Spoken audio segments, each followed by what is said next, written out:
el espacio Luzarra ha nacido con la idea de ser un lugar donde podamos conectarnos con nosotros mismos, con ese mundo tan rico que tenemos interiormente y también, por supuesto, hacerlo participar a todos aquellos con los que nos ponemos en contacto.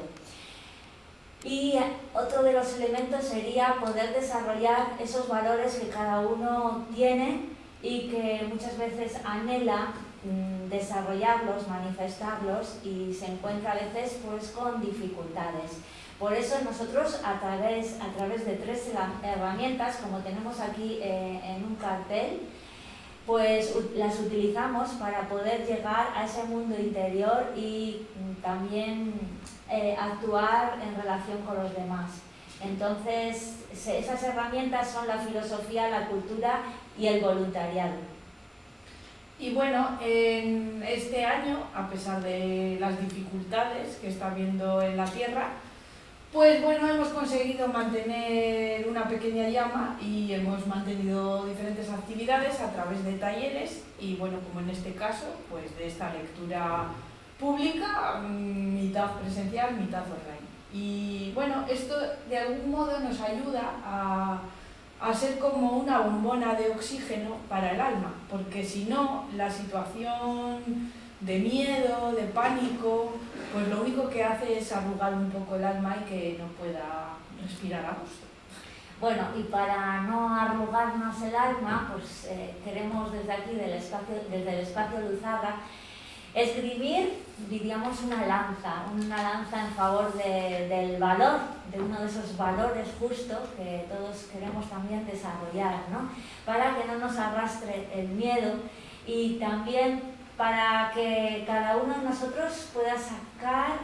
su humanidad, el ser humano que está dentro suyo y que está ahí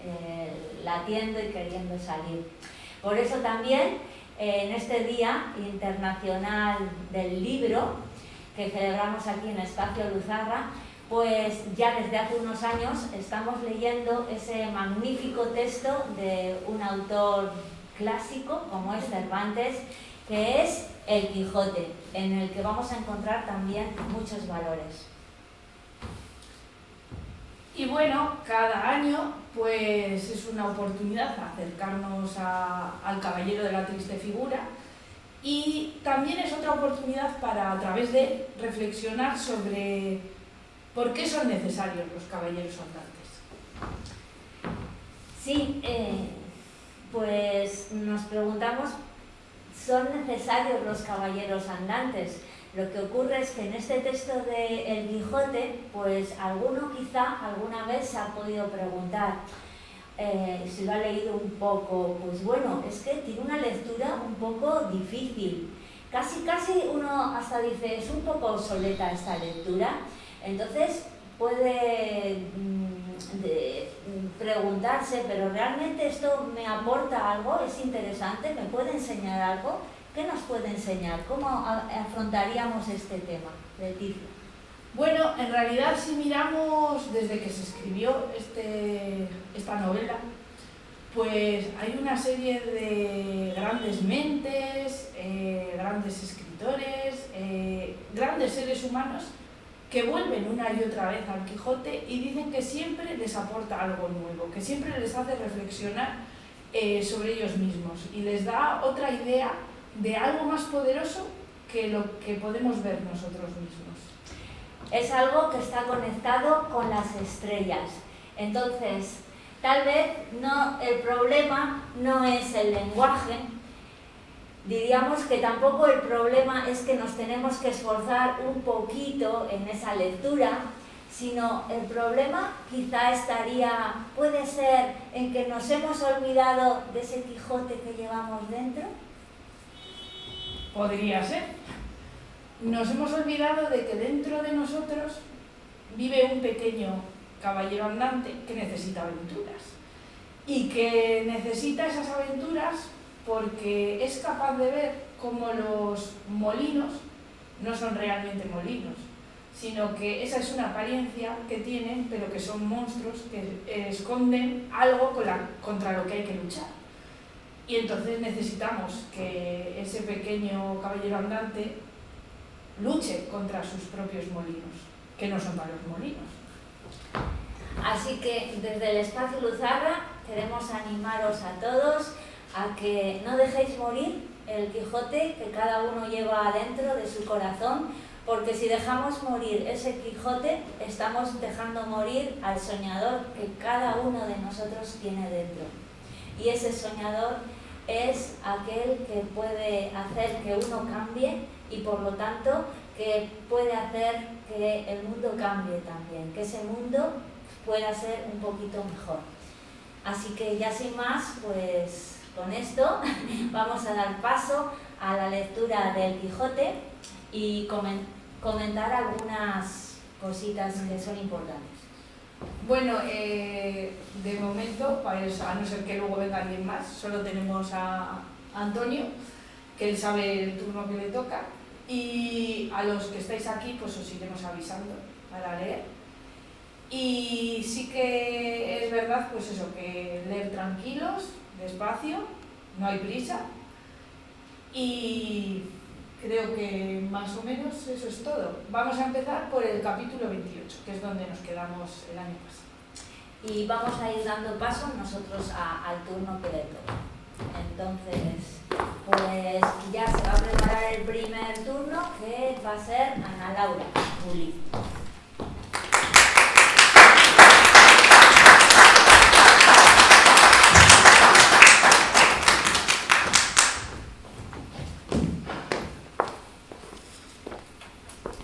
Capítulo 28, que trata de la nueva y agradable aventura que al cura y al barbero sucedió en la misma sierra. Felicísimos y venturosos fueron los tiempos donde se echó al mundo el audacísimo caballero Don Quijote de la Mancha, pues por haber tenido tan honrosa determinación como fue el querer resucitar y volver al mundo la ya perdida y casi muerta orden de la andante caballería, gozamos ahora, en esta nuestra edad, necesitada de alegres entretenimientos, no sólo de la dulzura de su verdadera historia, sino de los cuentos y episodios de ella, que, en parte, no son menos agradables y artificiosos y verdaderos que la misma historia, la cual, prosiguiendo su rastreado, torcido y aspado hilo, cuenta que así como el cura comenzó a prevenirse para consolar a Cardenio, lo impidió una voz que llegó a sus oídos, que, con tristes acentos, decía de esta manera: ¡ay Dios! Si será posible que ya hallado lugar que pueda servir de escondida sepultura a la carga pesada de este cuerpo, que tan en contra mi voluntad sostengo. Sí será, si la soledad que prometen estas sierras no me miente. ¡Ay, desdichada! ¿Y cuán más agradable compañía harán estos riscos y malezas a mi intención? Pues me darán lugar para que con quejas comunique mi desgracia al cielo, que no la de ningún hombre humano, pues no hay ninguno en la tierra de quien se pueda esperar consejo en las dudas, alivio en las quejas, ni remedio en los males. Todas estas razones oyeron y percibieron el cura y los que con él estaban, y por parecerles como ello era, que allí junto las decían, se levantaron a buscar el dueño, y no hubieron andado 20 pasos, cuando, detrás de un peñasco, vieron sentado al pie de un fresno a un mozo vestido como labrador, al cual, por tener inclinado el rostro, a causa de que se lavaba los pies en el arroyo que por ahí corría, no se le pudieron ver por entonces. Y ellos llegaron con tanto silencio que de él no fueron sentidos, ni él estaba a otra cosa atento que a lavarse los pies, que eran tales que no parecían sino 2 pedazos de blanco cristal que entre las otras piedras del arroyo se habían nacido. Suspendióles la blancura y la belleza los pies, pareciéndoles que no estaban hechos a pisar terrones, ni a andar tras el arado y los bueyes, como mostraba el hábito de su dueño. Y así, viendo que no habían sido sentidos, el cura que iba por delante hizo señas a los otros dos que se agazapasen o escondiesen detrás de unos pedazos de peña que allí había, y así lo hicieron todos, mirando con atención lo que el mozo hacía, el cual traía puesto un capotillo pardo de 2 haldas, muy ceñido al cuerpo y con toalla blanca.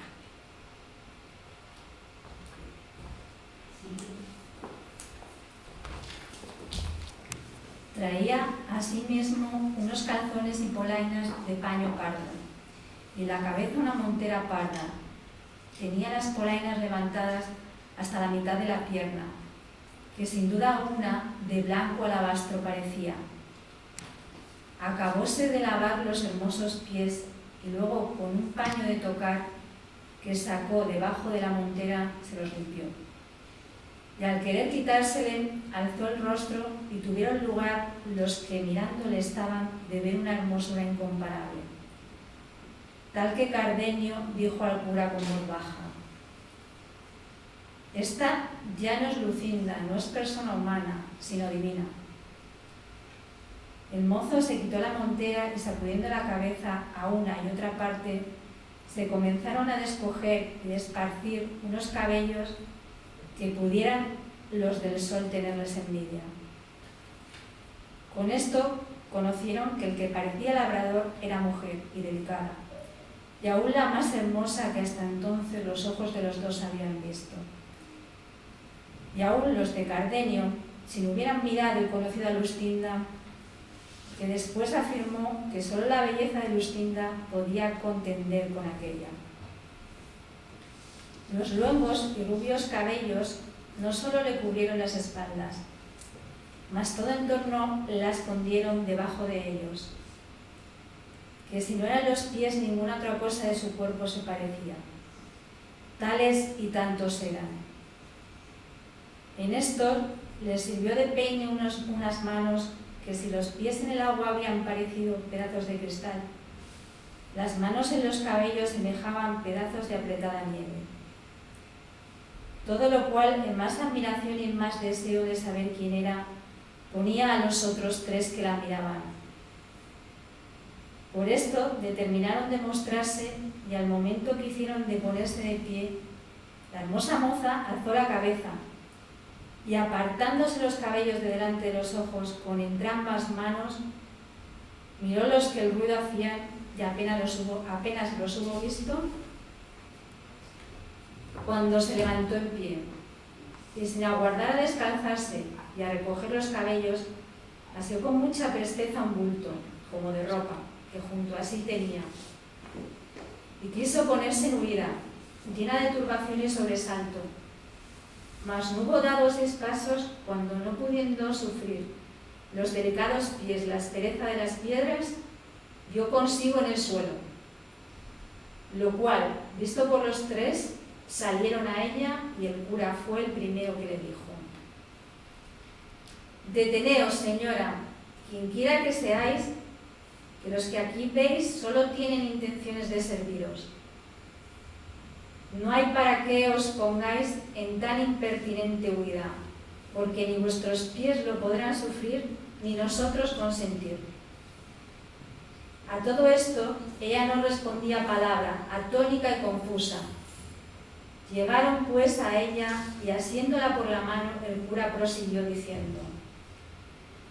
«Lo que vuestro traje, señora, nos niega, vuestros cabellos nos descubren.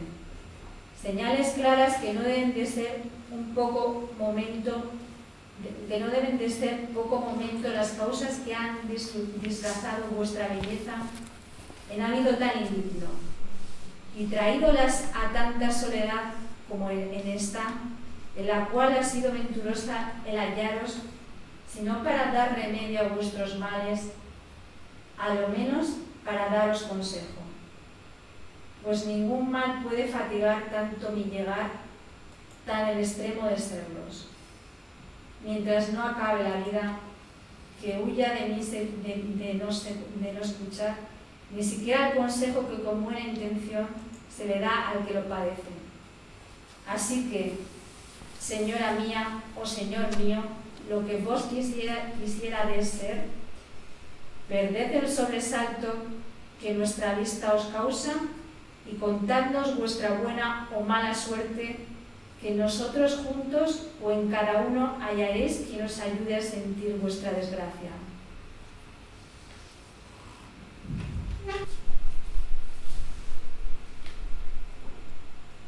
En tanto que el cura decía estas razones, estaba la disfrazada moza como embelesada, mirándolos a todos sin mover labio ni decir palabra alguna.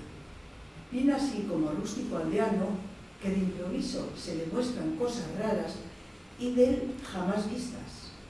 Mas volviendo al cura a decirle otras razones, el mismo efecto encaminadas. Dando ella un profundo suspiro, rompió el silencio y dijo: pues que la soledad de estas sierras no ha sido para encubrirme, ni la soltura de mis descompuestos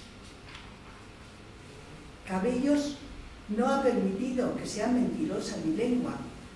En balde sería fingir yo de nuevo ahora lo que sí se me creyese. Sería más por cortesía que por otra razón alguna. Presupuesto esto, digo, señores, que os agradezco el ofrecimiento que me habéis dado, el cual me ha puesto en obligación de satisfaceros en todo lo que me habéis pedido, puesto que temo que la relación que os hiciere de mis desdicha os ha de causar, al par de la compasión, la pesadumbre,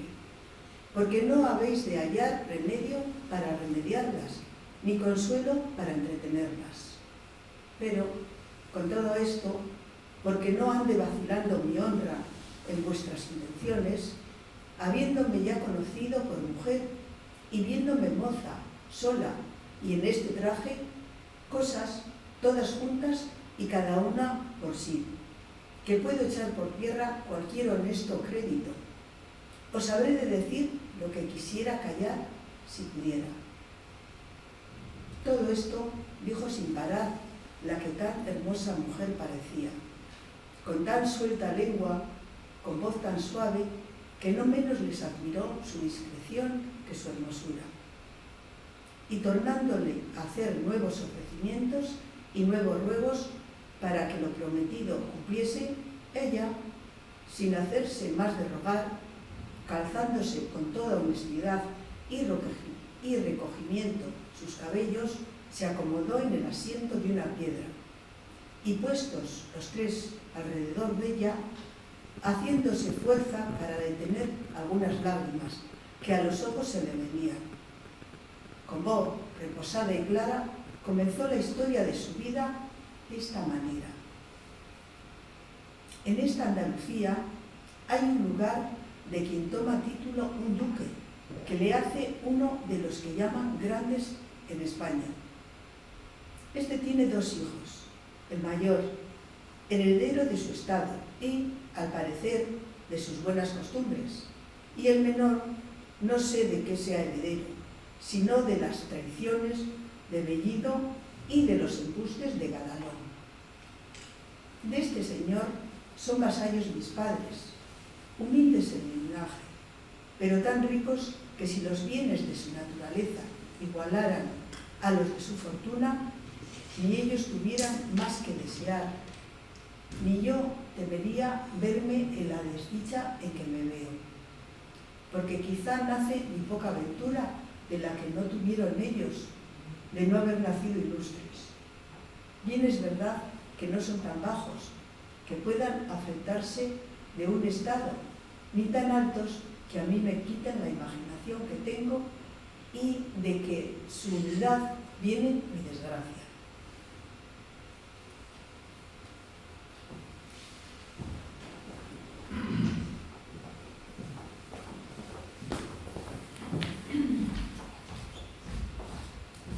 El siguiente turno es Antonio.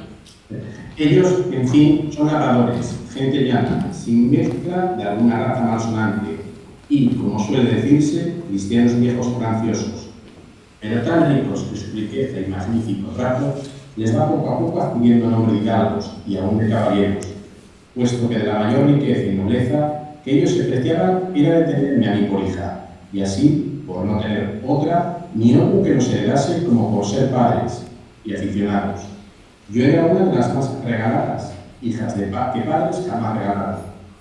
Era el espejo en que se miraba, el báculo de su vejez, el sujeto al quien encaminaba, midiéndolos con el cielo, todos sus deseos, los cuales, por ser ellos tan buenos, los míos no salían un punto.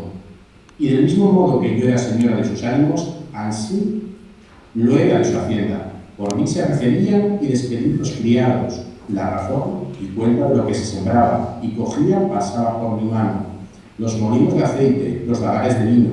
el número del ganado mayor y menor, el de las colmenas. Finalmente, de todo aquello que tú también, colaborador como mi padre, puede tener y tiene, tenía yo la cuenta, y era la mayordoma y señora, con tanta solicitud mía y con tanto gusto suyo, que buenamente yo aceptaré agradecerlo.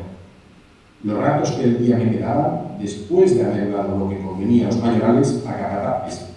y a los jornaleros, los entretenía en ejercicios que son a las doncellas tan lícitos como necesarios, que son los que ofrece la aguja y la almohadilla y la rueca muchas veces.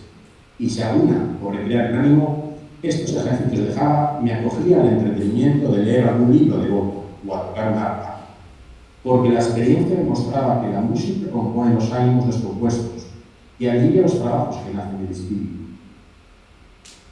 Esta, pues, era la vida que yo tenía en casa de mis padres, la cual, si tan particularmente he contado, no ha sido por ostentación ni por dar a entender que soy rica, sino porque se advierta cuán sin culpa me he venido de aquel buen estado que he dicho al infeliz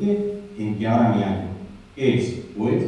el caso que pasando mi vida en tantas ocupaciones y en un encerramiento tal de un monasterio pudiera compararse, sin ser vista, a mi parecer,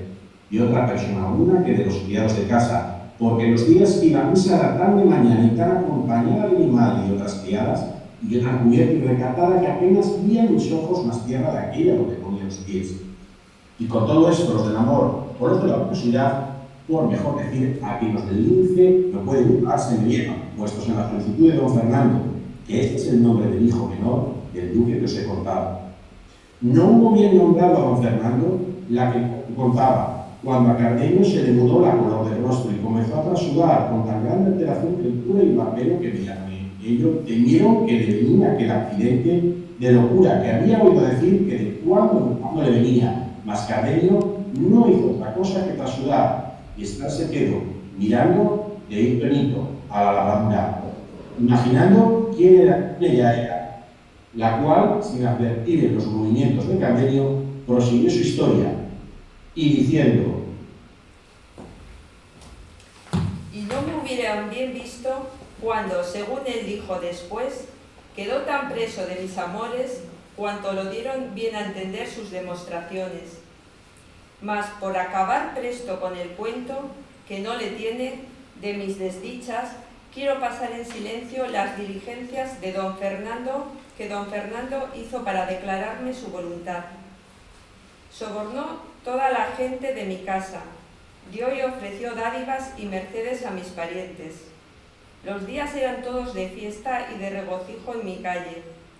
Las noches no dejaban dormir a nadie las músicas. Los billetes, que sin saber cómo a mis manos venían, eran infinitos, llenos de enamoradas razones y ofrecimientos, con menos letras que promesas y juramentos. Todo lo cual no solo no me ablandaba, pero me endurecía de manera como si fuera mi mortal enemigo,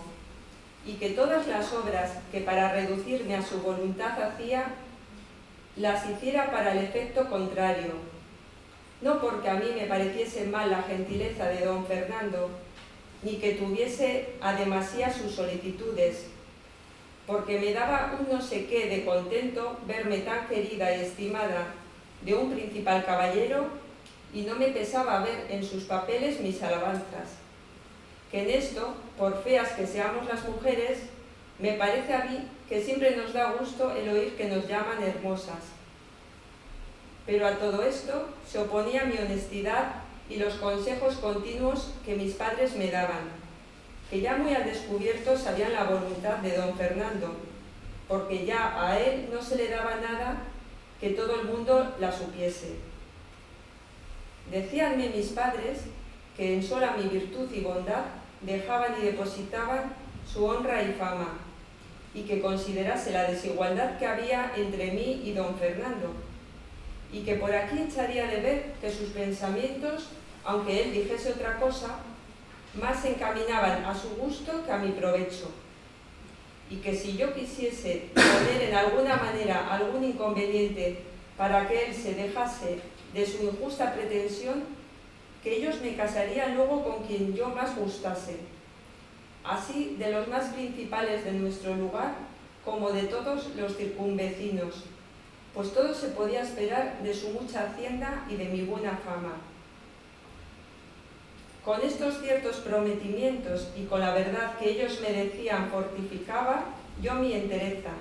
y jamás quise responder a don Fernando palabra que le pudiese mostrar, aunque de muy lejos, esperanza de alcanzar su deseo. Todos estos recatos míos, que él debía de tener por desdenes,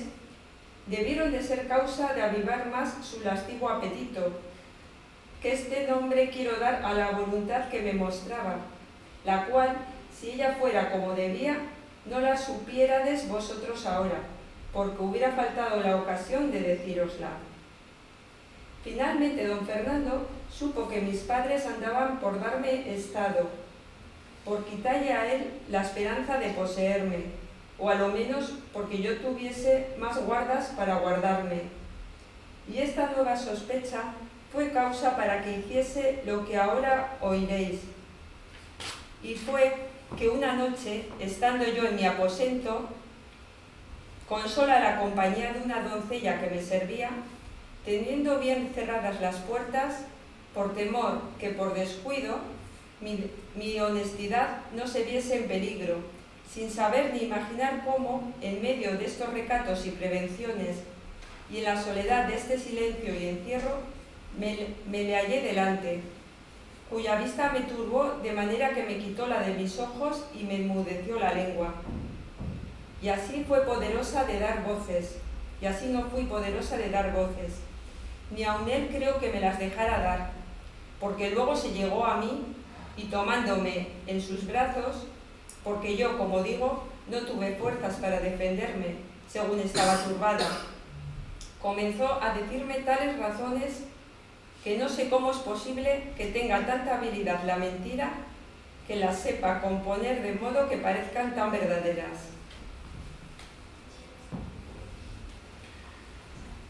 Hacía el traidor que sus lágrimas acreditasen sus palabras y los suspiros su intención. Yo, pobrecilla, sola, entre los míos, mal ejercitada en casos semejantes, comencé, no sé de qué modo, a tener por verdaderas tantas falsedades, pero no de suerte que me moviese a compasión menos que buenas sus lágrimas y suspiros, y así, pasándoseme aquel sobresalto primero, tomé algún tanto a cobrar mis perdidos espíritus, y con más ánimo del que pensé que pudiera tener, le dije: si como estoy, Señor, en tus brazos,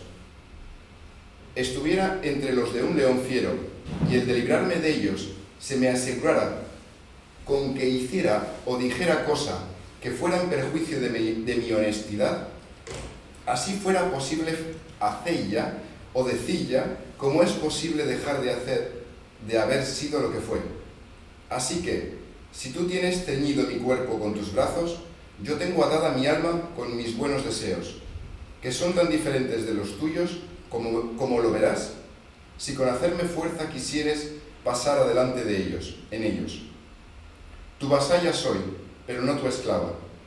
Ni tiene ni debe tener imperio la nobleza de tu sangre para deshonrar y tener en poco la humildad de la mía. Y en tanto me estimo yo, villana y labradora, como tú, señor y caballero. Conmigo no han de ser ningún efecto tus fuerzas, ni han de tener valor tus riquezas, ni tus palabras han de poder engañarme, ni tus suspiros y lágrimas enternecerme. Si alguna de todas estas cosas que he dicho viera yo en el que mis padres me dieran por esposo, a su voluntad se ajustara la mía, y mi voluntad de la suya no saliera. De modo que, como quedara con honra, aunque quedara sin gusto, de grado le entregaría lo que tú, Señor, ahora con tanta fuerza procuras. Todo esto he dicho porque no es pensar de mí, porque no es pensar que de mí alcance cosa alguna el que no fuere mi legítimo esposo. Si no reparas más que en eso, bellísima Dorotea, que este es el nombre de esta desdichada, dijo el desleal caballero, ves aquí, te doy la mano de ser lo tuyo, y sean testigos de esta verdad los cielos, y quien ninguna cosa se esconde, de quien ninguna cosa se esconde, y esta imagen de Nuestra Señora que aquí tienes.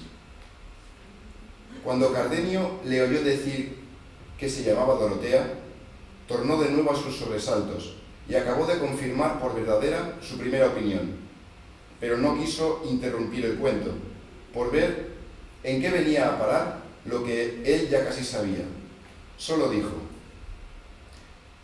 ¿que Dorotea es tu nombre, señora? Otra he oído decir yo del mismo, que quizá corre parejas con tus desdichas. Para adelante, que tiempo vendrá en que te diga cosas que te espanten en el mismo grado que te lastimen.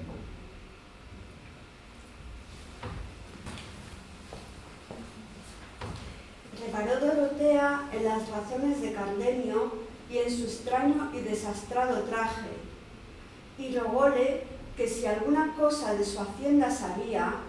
se lo dijese luego, porque si algo le había dejado buena la fortuna,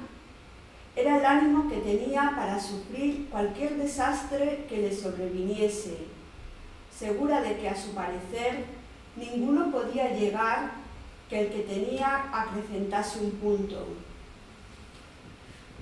No le perdiera yo, señora, respondió Cardenio, en decirte lo que pienso si fuera verdad lo que imagino. Y hasta ahora no se pierde coyuntura, ni a ti te importa nada el saberlo. Sea lo que fuere, respondió Dorotea, lo que en mi cuento pasa fue que tomando don Fernando una imagen que en aquel aposento estaba, la puso por testigo de nuestro desposorio. Con palabras eficacísimas y juramentos extraordinarios, me dio la palabra de ser mi marido, puesto que, antes que acabase de decirlas, le dije que mirase bien lo que hacía y que considerase el enojo que su padre había de recibir de verle casado con una villana, vasalla suya, que no le cegase mi hermosura tal cual era, pues no era bastante para hallar en ella disculpa de su yerro, y que si algún bien me quería hacer por el amor que me tenía, fuese dejar correr mi suerte a lo igual de lo que mi calidad pedía, porque nunca los tan desiguales casamientos se gozan ni duran mucho en aquel gusto con que se comienzan. Todas estas razones que aquí he dicho, le dije, y otras muchas de que no me acuerdo, pero no fueron parte para que él dejase de seguir su intento, bien así como el que no piensa pagar, que al concertar de la barata no repara en inconvenientes. Yo a esta sazón hice un breve discurso conmigo y me dije a mí misma, sí, que no seré yo la primera que por vía de matrimonio haya subido de humilde a grande estado, ni será don Fernando el primero a quien hermosura o ciega afición, que es lo más cierto, haya hecho tomar compañía desigual a su grandeza. Pues si no hago ni mundo ni uso nuevo, bien es acudir a esta honra que la suerte me ofrece, puesto que en este no dure más la voluntad que me muestra de cuanto dura el cumplimiento de su deseo. Que, en fin, para con Dios seré su esposa. Y si quiero con desdenes despedille, en término le veo que, no usando el que debe, usará el de la fuerza, y vendré a quedar deshonrada y sin disculpa de la culpa que me podía dar el que no supiese cuán sin ella he venido a este punto. Porque, ¿qué razones serán bastantes para persuadir a mis padres y a otros que este caballero entró en mi aposento sin consentimiento mío? Todas estas demandas y respuestas me volví en un instante en la imaginación y sobre todo me comenzaron a hacer fuerza y a inclinarme a lo que fue, sin yo pensarlo, mi perdición. Los juramentos de don Fernando, los testigos que ponía, las lágrimas que derramaba y finalmente su disposición y gentileza que, acompañada con tantas muestras de verdadero amor, pudiera rendir a otro tan libre y recatado corazón como el mío. Llamé a mi criada para que en la tierra acompañase a los testigos del cielo. Tornó don Fernando a reiterar y confirmar sus juramentos. Añadió a los primeros nuevos santos por testigos. Echóse 1000 futuras maldiciones si no cumpliese lo que me prometía. Volvió a humedecer sus ojos y a acrecentar sus suspiros. Apretóme más entre sus brazos, de los cuales jamás me había dejado, y con esto y con volverse a salir del aposento mi doncella, yo dejé de serlo y él acabó de ser traidor y fementido. El día que sucedió a la noche de mi desgracia se venía aún no tan apriesa como yo pienso que don Fernando deseaba, porque después de cumplido aquello que el apetito pide, el mayor gusto que puede venir es apartarse de donde le alcanzaron. Digo esto porque don Fernando dio priesa por partirse de mí y por industria de mi doncella, que era la misma que allí le había traído, antes de amaneciese se vio en la calle. Y al despedirse de mí, aunque no con tanto ahínco y vehemencia como cuando vino, me dijo que estuviese segura de su fe y de ser firmes y verdaderos sus juramentos. Y para más confirmación de su palabra, sacó un rico anillo del dedo y lo puso en el mío. En efecto, él se fue y yo quedé ni sé si triste o alegre.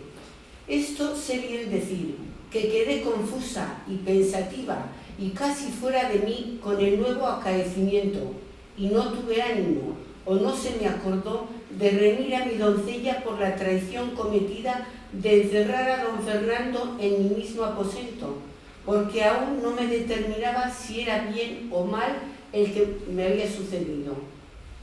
Díjele al partir a don Fernando que por el mismo camino de aquella podría verme otras noches, pues ya era suya, hasta que, cuando él quisiese, aquel hecho se publicase. Pero no vino otra alguna, si no fue la siguiente, ni yo pude verle en la calle ni en la iglesia en más de un mes, que en vano me cansé en solicitarlo, puesto que supe estaba en la villa y que los más días iba a caza, ejercicio de que él era muy aficionado. Estos días y estas horas bien sé yo que para mí fueron aciagos y menguadas, y bien sé que comencé a dudar en ellos y aún a descreer de la fe de don Fernando. Y sé también que mi doncella oyó entonces las palabras que en reprensión de su atrevimiento antes no había oído. Y sé que me fue forzoso tener en cuenta con mis lágrimas y con la compostura de mi rostro, por no dar ocasión a que mis padres me preguntasen que de qué andaba descontenta y me obligasen a buscar mentiras que decilles. Pero todo esto se acabó en un punto, llegándose uno donde se atropellaron respectos y se acabaron los honrados discursos, y a donde se perdió la paciencia y salieron a plaza mis secretos pensamientos. Y esto fue porque de allí a pocos días se dijo en el lugar como en una ciudad allí cerca se había casado don Fernando con una doncella hermosísima en todo extremo y de muy principales padres, aunque no tan rica, que por la dote pudiera aspirar a tal noble casamiento. Díjose que se llamaba Lucinda, con otras cosas que en sus desposorios sucedieron dignas de admiración.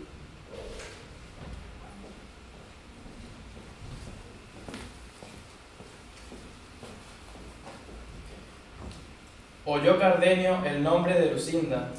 y no hizo otra cosa que encoger los hombros, morderse los labios, enarcar las cejas y dejar de allí a poco caer por sus ojos 2 fuentes de lágrimas. Mas no por esto dejó Dorotea de seguir su cuento, diciendo: llegó esta triste nueva a mis oídos, y, en lugar de helárseme el corazón en oilla, fue tanta la cólera y rabia que se encendió en él, que faltó poco para no salirme por las calles dando voces, publicando la alevosía y traición que se me había hecho. Mas templóse esta furia por entonces con pensar de poner aquella mesma noche por obra lo que puse, que fue ponerme en este hábito, que me dio uno de los que llaman zagales en casa de los labradores,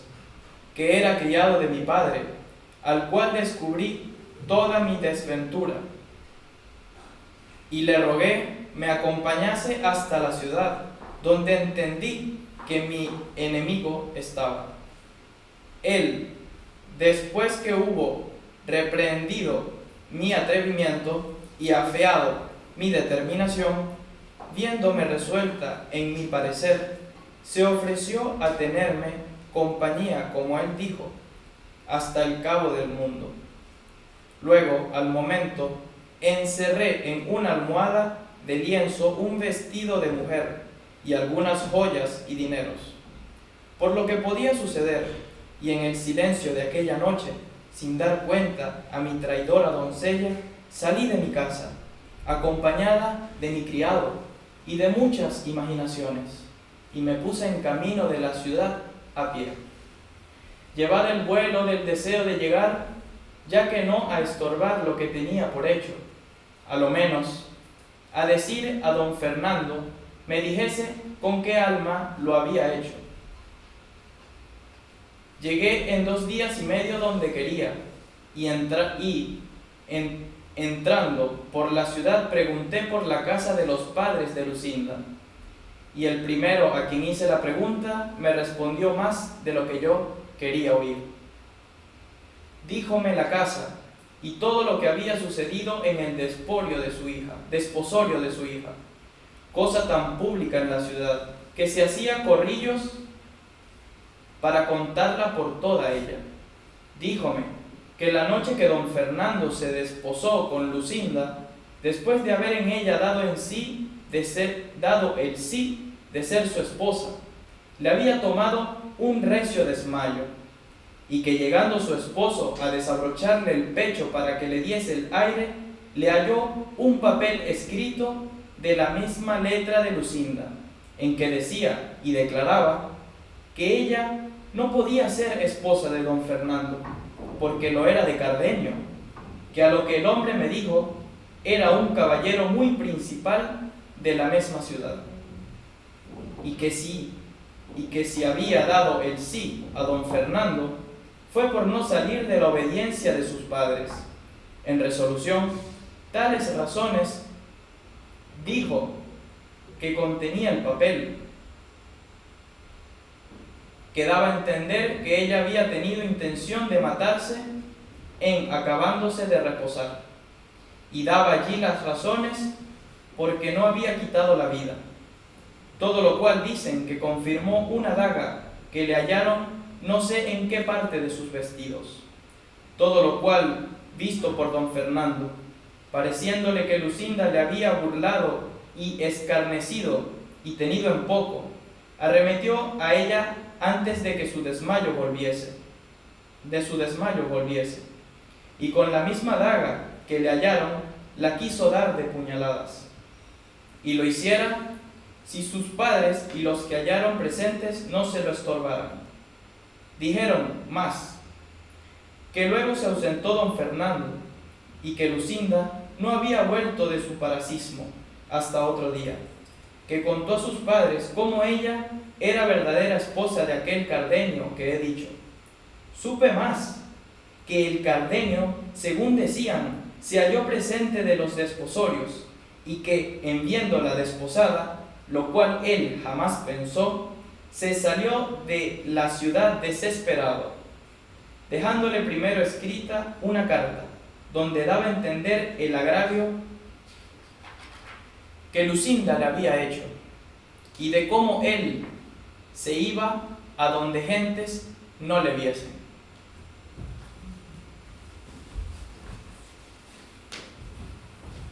Adelante, Lucy. Esto todo era público. Esto todo era público y notorio en toda la ciudad, y todos hablaban de ello. Y más hablaron cuando supieron que Lucinda había faltado de casa de sus padres y de la ciudad, pues no la hallaron en toda ella, de que perdían el juicio a sus padres y no sabían qué medio de tomar para hallarla. Esto que supe puso en bando mis esperanzas, y tuve por mejor no haber hallado a don Fernando, que no haberle casado. Pareciéndome que aún no estaba de todo cerrada la puerta a mi remedio, dándome yo a entender que podía ser el cielo, hubiese puesto aquel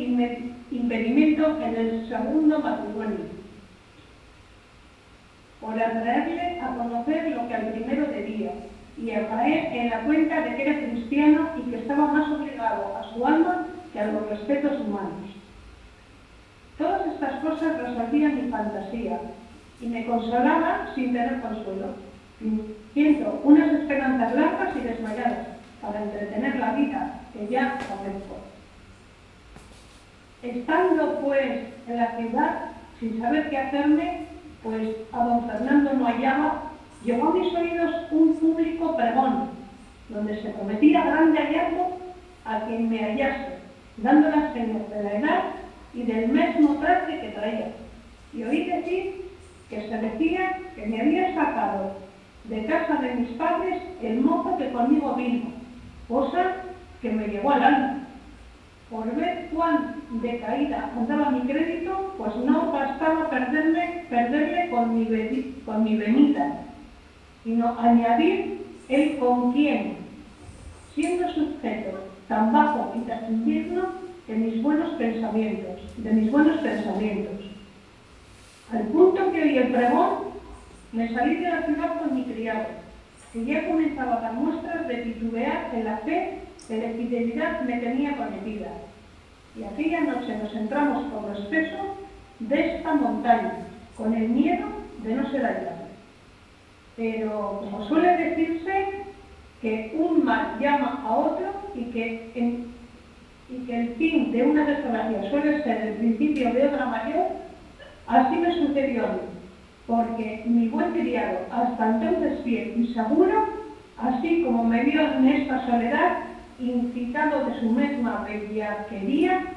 antes que mi hermosura, quiso aprovecharse de la ocasión que, a su parecer, estos yermos le ofrecían, y con poca vergüenza y menos temor de Dios ni respeto mío, me requirió de amores. Y viendo que yo, con feas y justas palabras, respondía a las desvergüenzas de sus propósitos, dejó apartarse los rojos, de quien primero pensó aprovecharse y comenzó a usar de la fuerza. Pero el justo cielo, que pocas o ninguna veces deja de mirar y favorecer a las justas intenciones, favoreció a las mías, de manera que con mis pocas fuerzas y poco trabajo di con él por un derrumbadero, donde le dejé ni sé si muerto o si vivo, y luego, por más ligereza que mi sobresalto y cansancio pedían, me entré por las montañas sin llevar otro pensamiento ni otro designio que esconderme en ellas y huir de mi padre y de aquellos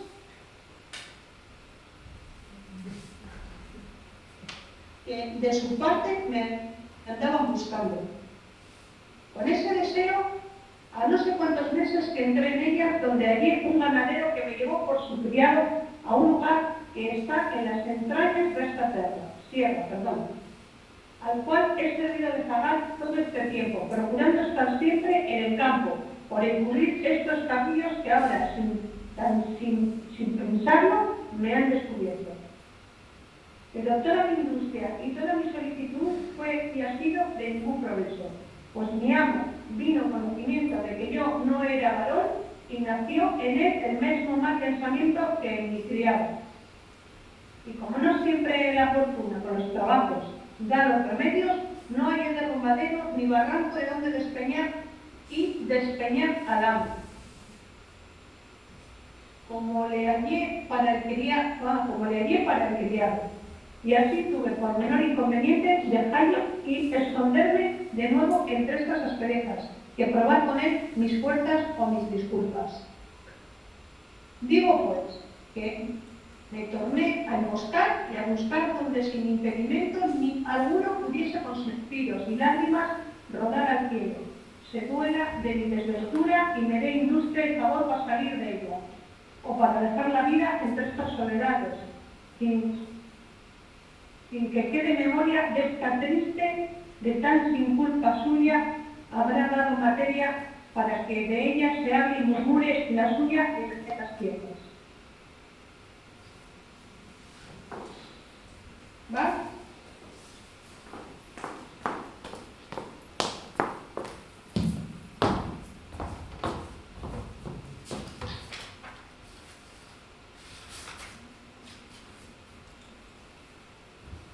Capítulo 29, que trata del gracioso artificio y orden que se tuvo en sacar a nuestro enamorado caballero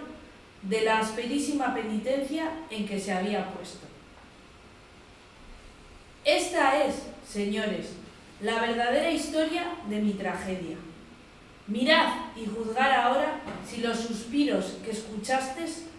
las palabras que oístes y las lágrimas que de mis ojos salían tenían ocasión bastante para mostrarse en mayor abundancia. Y, considerada la calidad de mi desgracia, veréis que será en vano el consuelo, pues es imposible el remedio de ella. Solo os ruego, lo que con facilidad podréis y debéis hacer, que me aconsejéis dónde podré pasar la vida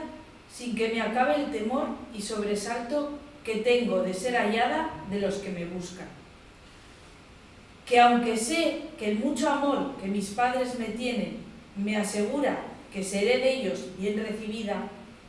es tanta la vergüenza que me ocupa solo en pensar que, no como ellos pensaban, tengo de parecer a su presencia, que tengo por mejor desterrarme para siempre de ser vista que no verles el rostro con pensamiento, que ellos miran el mío, ajeno de la honestidad que de mí se debían de tener prometida. Cayó en diciendo esto, y el rostro se le cubrió de un color que mostró bien claro el sentimiento y vergüenza del alma. En las suyas sintieron los que escuchado la habían tanta lástima como admiración de su desgracia. Y aunque luego quisiera el cura consolarla y aconsejarla, tomó primero la mano Cardenio, diciendo: en fin, señora, que tú eres la hermosa Dorotea, la hija única del rico Clenardo. Admirada quedó Dorotea cuando oyó el nombre de su padre, y de ver de cuán poco era el que le nombraba, porque ya se había ido, porque ya se ha dicho de la mala manera que Cardenio estaba vestido, y así le dijo: ¿Y quién sois vos, hermano, que así sabéis el nombre de mi padre? Porque yo, hasta ahora, si mal no me acuerdo, en todo el discurso del cuento de mi desdicha, no le he nombrado. Soy, respondió Cardenio, aquel sin ventura que, según vos, señora, habéis dicho, Luscinda dijo que era su esposa. Soy el desdichado Cardenio,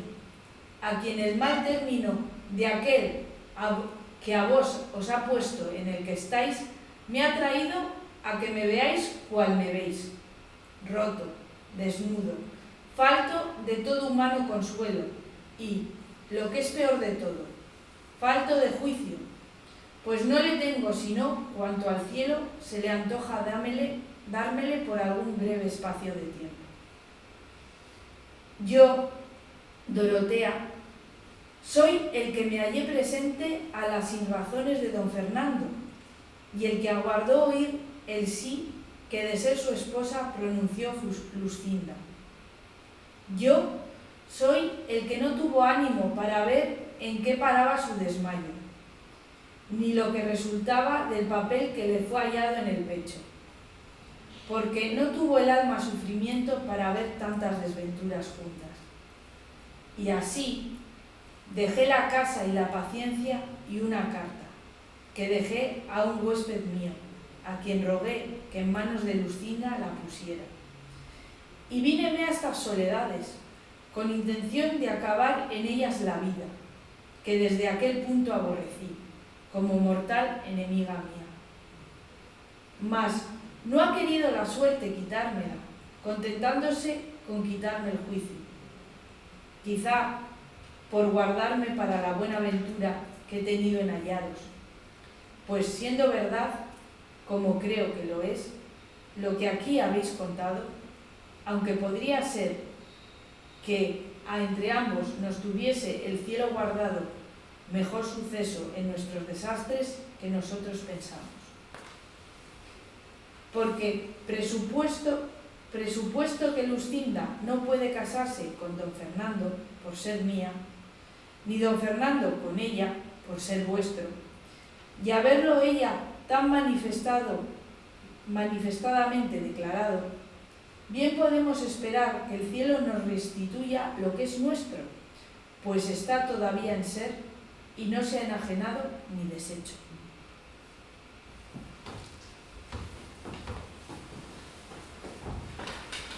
Y pues este consuelo tenemos, nacido no de muy remota esperanza, ni fundado en desvariadas imaginaciones, suplícoos, señora, que toméis otra resolución en vuestros honrados pensamientos, pues yo la pienso tomar en los míos, acomodándoos a esperar mejor fortuna, que yo os juro por la fe de caballero y de cristiano de no desampararos hasta veros en poder de don Fernando, y que cuando con razones no le pudiere atraer a que conozca lo que os debe, de usar entonces la libertad que me concede el ser caballero y poder con justo título desafialle, en razón de la sinrazón que os hace, sin acordarme de mis agravios, cuya venganza dejaré al cielo por acudir en la tierra a los vuestros. Con lo que Cardenio dijo se acabó de admirar Dorotea, y por no saber qué gracias volver a tan grandes ofrecimientos, quiso tomarle los pies para besárselos, mas no lo consintió Cardenio, y el licenciado respondió por entrambos y aprobó el buen discurso de Cardenio, y sobre todo les rogó, aconsejó y persuadió que se fuesen con él a su aldea, donde se podrían reparar de las cosas que les faltaban, y que allí se daría orden cómo buscar a don Fernando, o cómo llevar a Dorotea a sus padres, o hacer lo que más les pareciese conveniente. Cardenio y Dorotea se lo agradecieron y aceptaron la merced que se les ofrecía. El barbero, que a todo había estado suspenso y callado, hizo también su buena plática y se ofreció con no menos voluntad que el cura a todo aquello que fuese bueno para servirles. Contó asimismo con brevedad la causa que allí los había traído, con la extrañeza de la locura de Don Quijote, y cómo aguardaban a su escudero, que había ido a buscarle. Vínosele a la memoria a Cardenio, como por sueños, la pendencia que con Don Quijote había tenido, y contóla a los demás. Mas no supo decir por qué causa fue su quistión. En esto oyeron voces y conocieron que el que las daba era Sancho Panza, que por no haberlos hallado en el lugar donde los dejó, los llamaba a voces. Saliéronle al encuentro y preguntándole por Don Quijote, les dijo cómo le había hallado desnudo en camisa, flaco, amarillo y muerto de hambre, y suspirando por su señora Dulcinea, y que puesto que le había dicho que ella le mandaba que saliese de aquel lugar y se fuese al de Toboso, donde le quedaba esperando, había respondido que estaba determinado de no parecer ante su hermosura hasta que hubiese fecho fazañas que le ficiesen digno de su gracia, y que si aquello pasaba adelante, corría peligro de no venir a ser emperador, como estaba obligado, ni a un arzobispo, que era lo menos que podía ser. Por eso, que mirasen lo que se había de hacer para sacarle de allí. El licenciado le respondió que no tuviese pena, que ellos le sacarían de allí mal que le pesase. Contó luego a Cardenio y a Dorotea lo que tenían pensado para el remedio de Don Quijote, a lo menos para llevarle a su casa. A lo cual dijo Dorotea que ella haría la doncella menesterosa mejor que el barbero, y más que tenía allí vestidos con qué hacerlo al natural, y que la dejasen el cargo de saber representar todo aquello que fuese menester para llevar adelante su intento. Porque ella había leído muchos libros de caballerías y sabía bien el estilo que tenían las doncellas cuitadas cuando pedían sus dones a los andantes caballeros.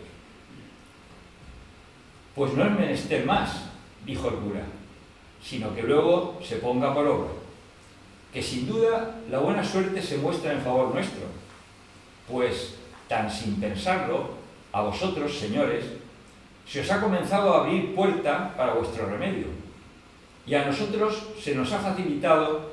la que habíamos menester. Sacó luego Dorotea de su almohada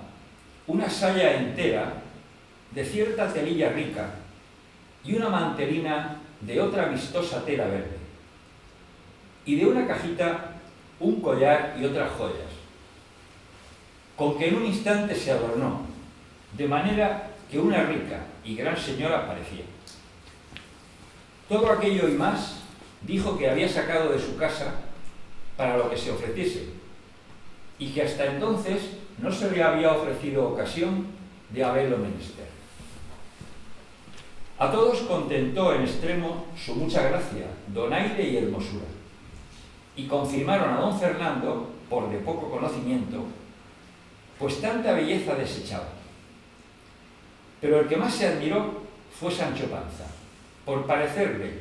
como era así verdad, que en todos los días de su vida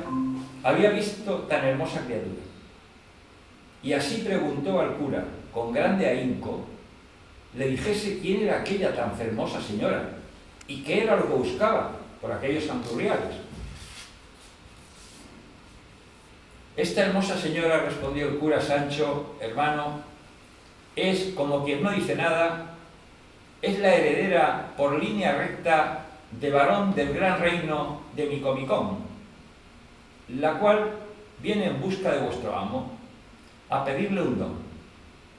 el cual es que le desfaga un tuerto o agravio que un mal gigante le tiene hecho.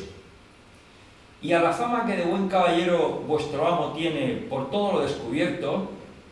de Guinea ha venido a buscarle esta princesa.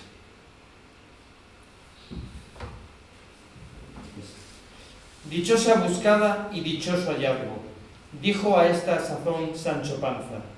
y más si mi amo es tan venturoso que desfaga ese agravio y enderece este tuerto,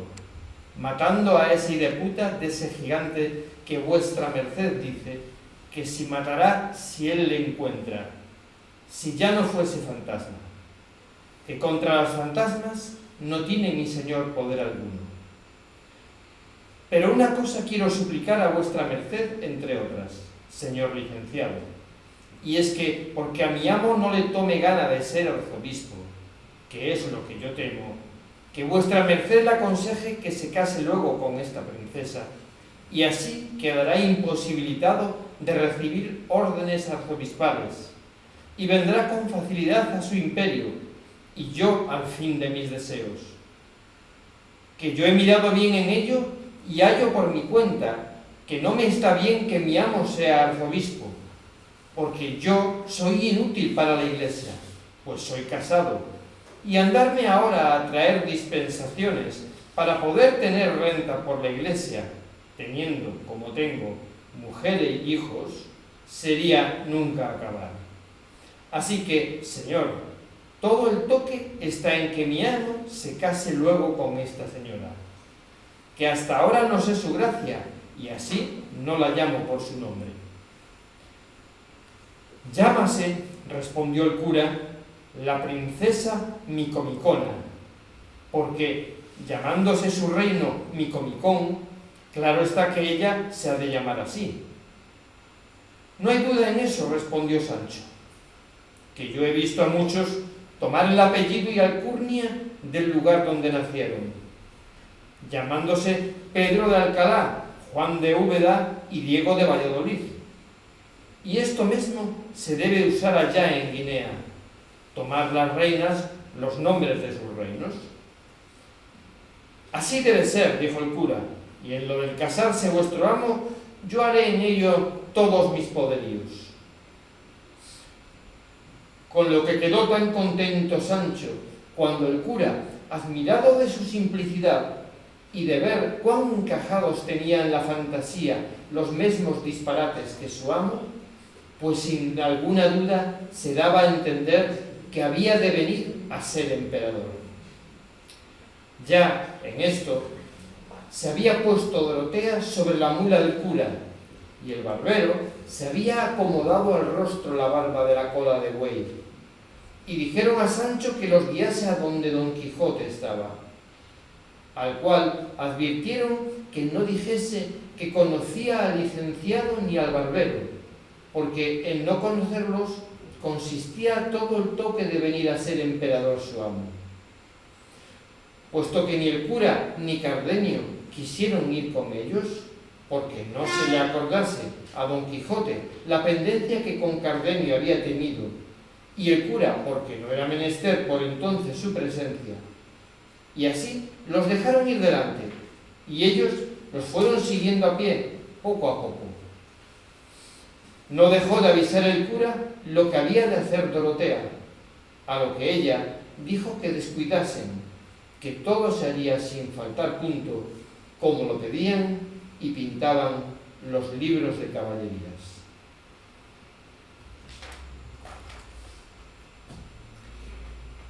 Tres cuartos de legua habrían andado cuando descubrieron a Don Quijote entre unas intrincadas peñas. Ya vestido, aunque no armado, y así como Dorotea le vio, y fue informada de Sancho que aquel era Don Quijote, dio del azote a su palafrén,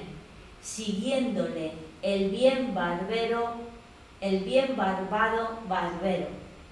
Y en llegando junto a él, el escudero se arrojó de la mula y fue a tomar en los brazos a Dorotea, la cual, apeándose con grande desenvoltura, se fue a hincar de rodillas ante las de Don Quijote, y aunque él pugnaba por levantarla, ella, sin levantarse, le flagó en esta guisa: «De aquí no me levantaré, oh valeroso y esforzado caballero. Basta que la vuestra bondad y cortesía me otorgue un don, el cual redundará en honra y prez de vuestra persona y en pro de la más desconsolada y agravada doncella que el sol ha visto. Y si es que el valor de vuestro fuerte brazo corresponde a la voz de vuestra inmortal fama, obligado estáis a favorecer a la sin ventura que de tan lueñes tierras viene, al olor de vuestro famoso nombre, buscándoos para remedio de sus desdichas». «No os responderé palabra, fermosa señora», respondió Don Quijote, «ni oiré más cosas de vuestra facienda. Basta que os levantéis de tierra». «No me levantaré, señor», respondió la afligida doncella, «si primero por la vuestra cortesía no me es otorgado el don que pido». «Yo vos le otorgo y concedo», respondió Don Quijote,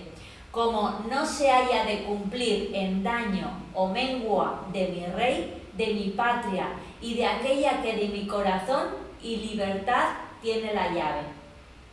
«No será en daño ni en mengua de los que decís, mi buen señor», respondió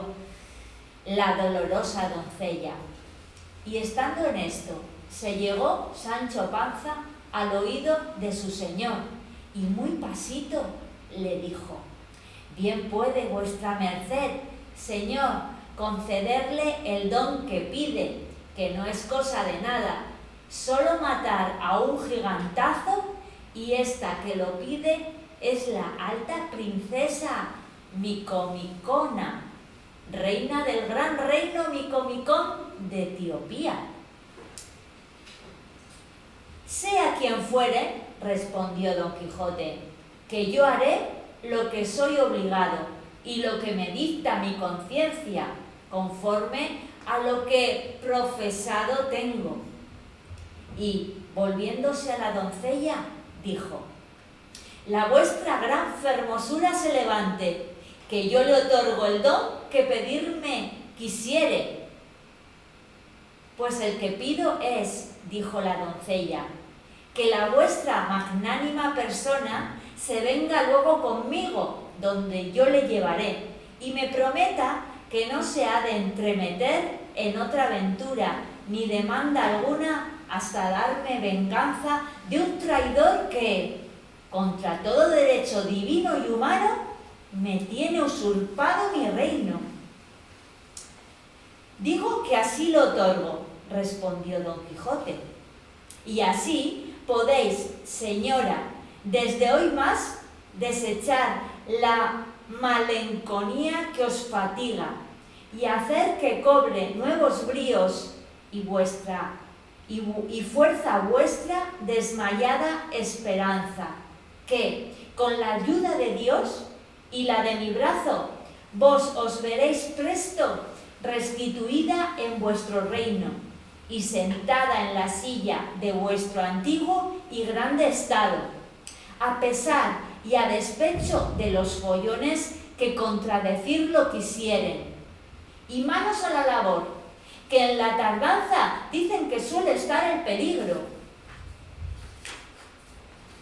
La menesterosa doncella pugnó con mucha porfía por besarle las manos, mas Don Quijote, que en todo era comedido y cortés caballero, jamás lo consintió. Antes la hizo levantar y la abrazó con mucha cortesía y comedimiento, y mandó a Sancho que requiriese las cinchas a Rocinante y le armase luego al punto. Sancho desplegó las armas, que como trofeo de un árbol estaban pendientes,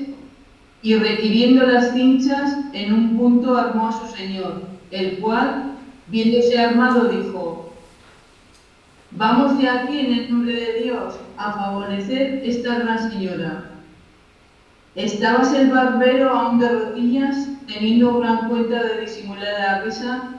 y de que no se le cayese la barba, con cuya caída quizá quedaran todos sin conseguir una intención.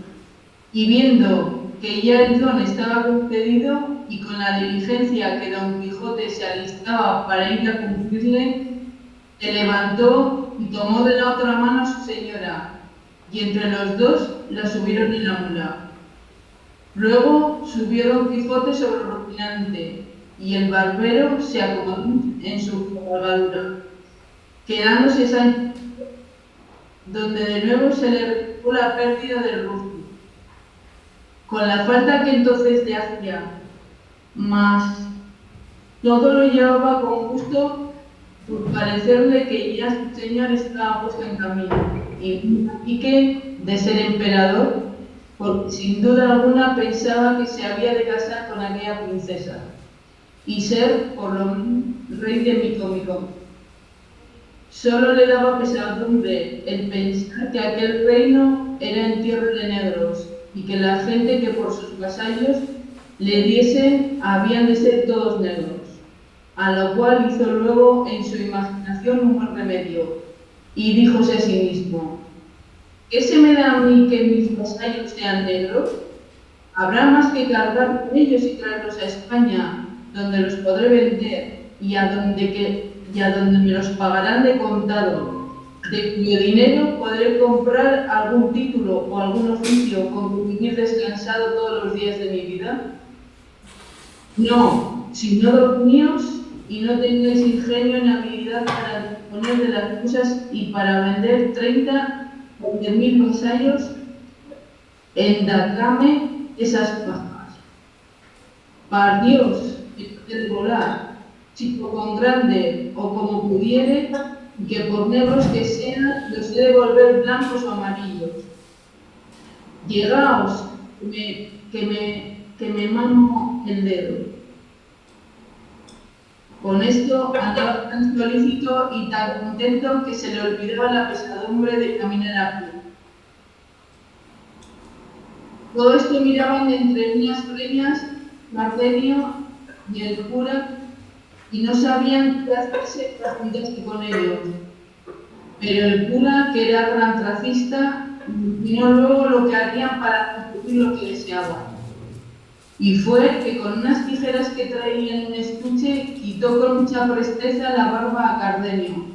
y vistióle un capotillo pardo que él traía y dióle un herreruelo negro.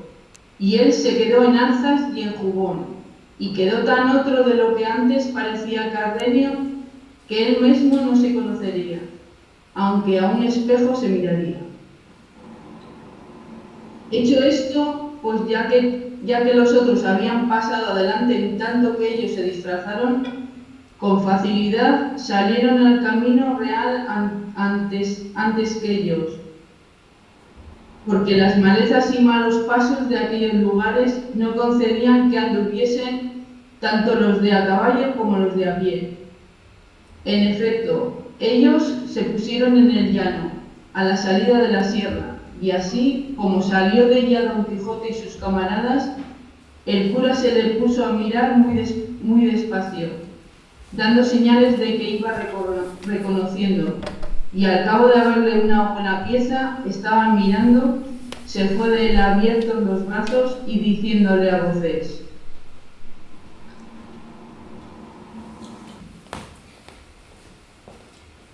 Para bien sea hallado el espejo de la caballería,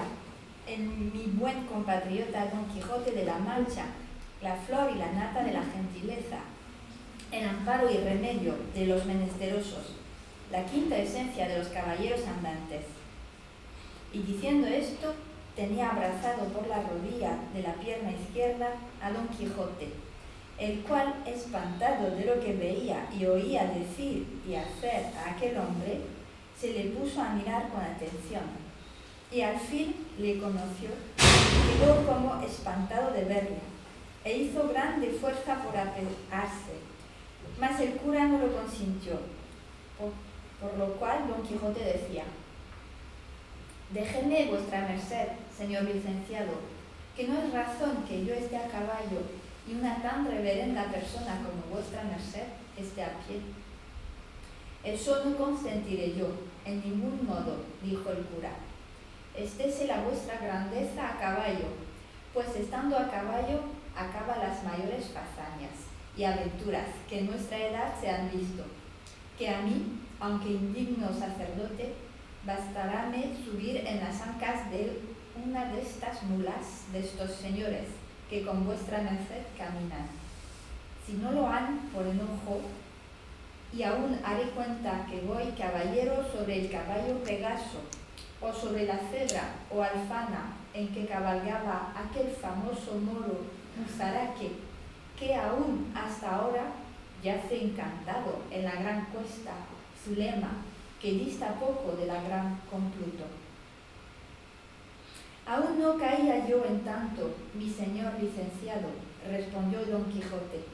y yo sé que mi señora la princesa será servida por mi amor de mandar a su escudero de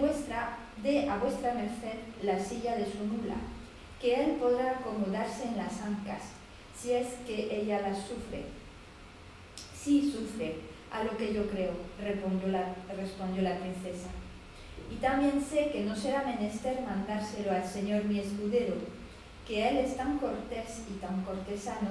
que no consentirá que una persona eclesiástica vaya a pie pudiendo ir a caballo. Así es, respondió el barbero. Y apeándose en un punto, convidó al cura con la silla, y él la tomó sin hacerse mucho de rogar. Y fue el mal que, al subir a las ancas, el barbero, la mula, que en efecto era de alquiler,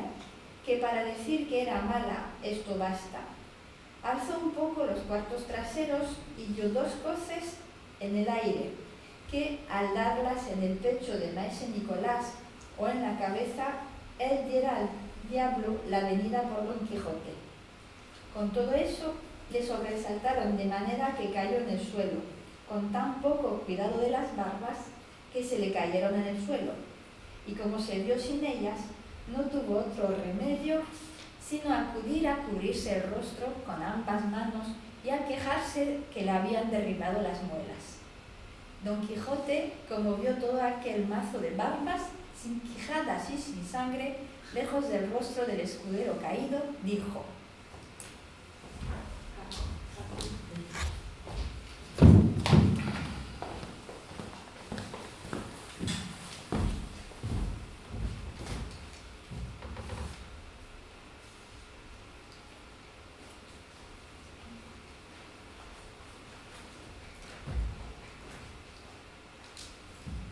Vive Dios, que es gran milagro este. Las barbas le ha derribado y arrancado del rostro, como si las quitaran a posta. El cura, que vio el peligro que corría su invención de ser descubierta, acudió luego a las barbas y fuese con ellas a donde yacía maese Nicolás, dando aún voces todavía. Y de un golpe, llegándole la cabeza a su pecho, se las puso, murmurando sobre él unas palabras, que dijo que era cierto ensalmo apropiado para pegar barbas, como lo veía. Y cuando las tuvo puestas, se apartó y quedó el escudero tan bien barbado y tan sano como de antes. De que se admiró Don Quijote sobremanera,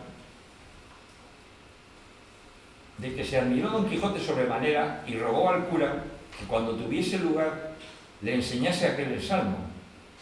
que él entendía que su virtud, a más que pegar barbas, se debía de extender, pues estaba claro que de donde las barbas se quitasen había de quedar la carne llagada y maltrecha, y que pues todo lo sanaba a más que barbas aprovechaba. Así es, dijo el cura, y prometió enseñárselo en la primera ocasión. Concertáronse que por entonces subiese el cura y a trechos se fuesen los tres mudando hasta que llegasen a la venta, que estaría hasta 2 leguas de allí. Puestos los tres a caballo, es a saber, Don Quijote, la princesa y el cura, y los tres a pie, Cardenio, el barbero y Sancho Panza, Don Quijote dijo a la doncella: «Vuestra grandeza, señora mía, guíe por donde más gusto le diere». Y antes que ella respondiese, dijo el licenciado: «¿Hacia qué reino quiere guiarla vuestra señoría? ¿Es por ventura hacia el Micomicón? Que si debe de ser, o yo sé, poco de reinos». Ella, que estaba bien en todo, entendió que había de responder que sí, y así dijo: «Sí, señor, hacia ese reino es mi camino». «Si es así», dijo el cura, «por la mitad de mi pueblo hemos de pasar, y de allí tomará vuestra merced la derrota de Cartagena, donde se podrá embarcar con la buena ventura, y si hay viento próspero, mar tranquilo y sin borrasca, en poco menos de 9 años se podrá estar a vistas de la gran laguna Meona», dijo Meótides, «que está poco más de 100 jornadas más allá del reino de vuestra grandeza». «Vuestra merced está engañado, señor mío», dijo ella, «porque no ha 2 años que yo partí de él, y en verdad que nunca tuve buen tiempo. Y con todo eso he llegado a ver lo que tanto deseaba, que es al señor Don Quijote de la Mancha, cuyas nuevas llegaron a mis oídos así como puse los pies en España, y ellas me movieron a buscarle para encomendarme en su cortesía y fiar mi justicia del valor de su invencible brazo».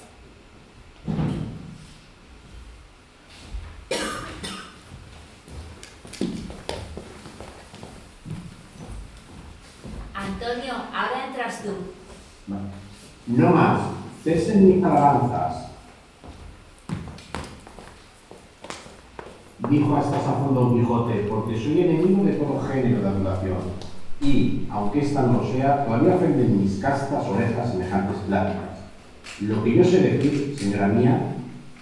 que ahora tenga valor o no, el que tuviere o no tuviere, se ha de emplear en vuestros servicios hasta perder la vida, y así, dejando esto para su tiempo, ruego al señor licenciado me diga qué es la causa que le ha traído por estas partes tan solo y tan sin criados y tan a la ligera que me pone espanto.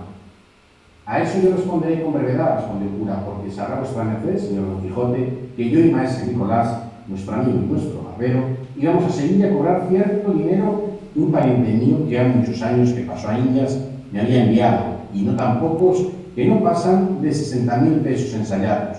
que es otro que tal, y pasando ayer por estos lugares, nos salieron al encuentro 4 salteadores y nos quitaron hasta las barbas,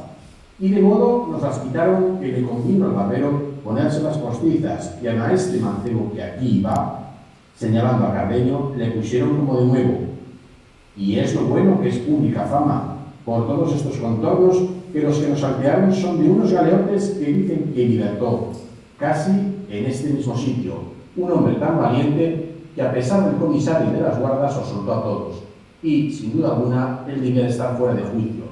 o debe de ser tan grande bellaco como ellos, o algún hombre sin alma y sin conciencia,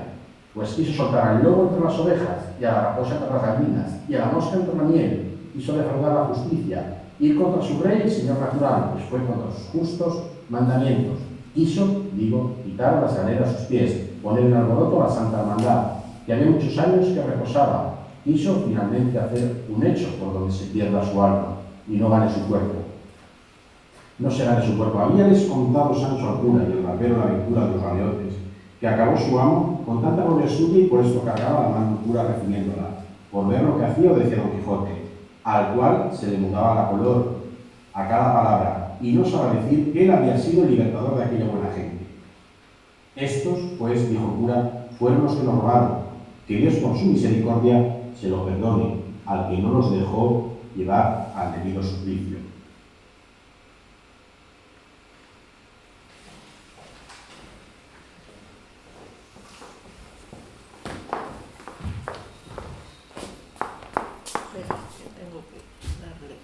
Tenéis que abrir el micro. Sí, estoy en ello. Ahora. Bueno, pues hasta aquí hemos llegado con la actividad del Día Internacional del Libro. Es un aperitivo para leer el resto del año. Sí, que ya sabéis que la lectura nos lleva a usar la imaginación, que es la mejor manera de viajar y de descubrir cosas no solo del mundo, sino de nosotros mismos. Muy bien, pues entonces con esta actividad que terminamos aquí, pues comentaros que nosotros seguimos haciendo actividades, que seguimos con nuestros talleres, tenemos todo un programa que hacemos trimestralmente, tenemos el de abril, mayo y junio, entonces, o en nuestra página web, pues nos podéis ver todo lo que hacemos. Y también lo que estamos haciendo últimamente es unos podcasts, porque hemos abierto un canal con podcasts con diversos temas y tenemos uno preparado para el miércoles. Sí, digamos que dentro de estos podcasts hay como 3 secciones y la de que va a tocar este miércoles precisamente se llama La mirada poética y hemos elegido intentar desvelar un poco a nuestra manera qué pasa con el Quijote. Entonces, bueno, pues el miércoles os invito a ver qué pasa con el Quijote. Y si os habéis perdido algún capítulo anterior, pues también de paso podéis verlos y escucharlos. Sí. Son, como he dicho, son 3. Uno trata sobre las palabras y es el valor de las palabras, saber de dónde vienen, qué significan, lo cual es muy interesante. Otro es de entrevistas, que hay 2 entrevistas muy interesantes que también las recomiendo. Y bueno, y el tercero es una mirada poética de poesía y de un poco de todo. Muy bien, pues yo creo que ya pues, damos por finalizada la actividad. Muchas gracias por estar aquí y desde ya estáis invitados a la próxima edición de El Quijote, del Día Internacional del Libro, en el 2022, que empezaremos en el capítulo 30, o sea que ya, pues eso. Y bueno, y a los que estáis online también gracias por venir y bueno, igual el año que viene pues alguno puede estar aquí también presencial. Eso, también les animamos a venir. Muy bien, pues así sin más, pues hasta otro día, otra actividad en la que podamos participar todos. Muy bien, agur.